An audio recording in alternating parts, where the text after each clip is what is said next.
The Bad Beginnings, Chapter 4.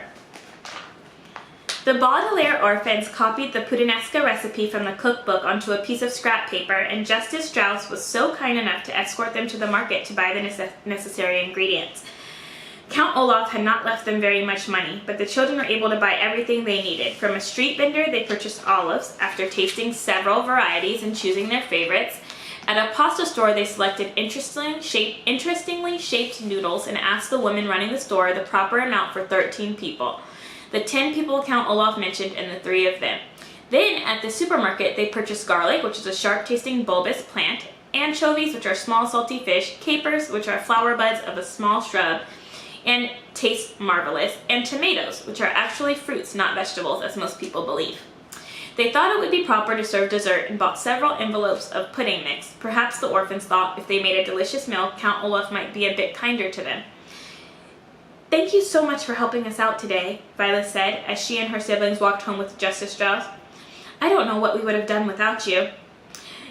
"You seem like very intelligent people," Justice Strauss said. "I dare say you would have thought of something, but it continues to strike me as odd that Count Olaf has asked you to prepare such an enormous meal."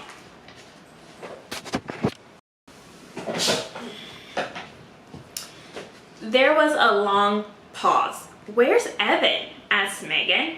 "He's out somewhere with a friend," said Jessie. "Oh," said Megan. Jessie looked down at the ground. "People tell you things." Evan had told her once, with their hands in their faces and the way they stand, it's not just what they say. You gotta pay attention, Jess. You gotta watch for the things they're saying, not with their words. Jessie looked back up. It was hard to see Megan at all. She was so far up and behind the window screen. Jessie sucked in her breath. "Do you want to do something?" Another long pause. Jessie started counting in her head. 1,000, 2,000, 3,000, 4, 1,000, 5, 1,000, 6, 1,000. "Sure," said Megan.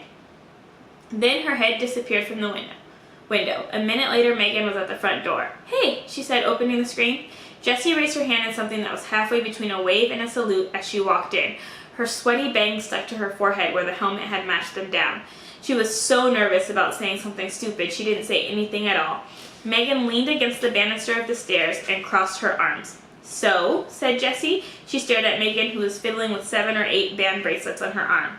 Jessie counted 2 Livestrongs, 1 Red Sox World Champs, 1 March of Dimes, and the 1 Race for the Cure. "What's that one?" she asked, pointing to the band bracelet with the tiger stripes. Megan stretched it off her wrist and gave it to Jessie. "It's for the Animal Rescue League. My mom gave them some money, so they gave us this and that bumper sticker. I got 22 band bracelets." "Cool," said Jessie, handing the bracelet back.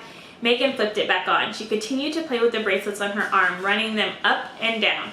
"So, what do you want to do?" asked Megan. "I don't know," said Jessie. We could have a lemonade stand." Said Megan, sounding bored. "Oh, it'll be fun. Come on."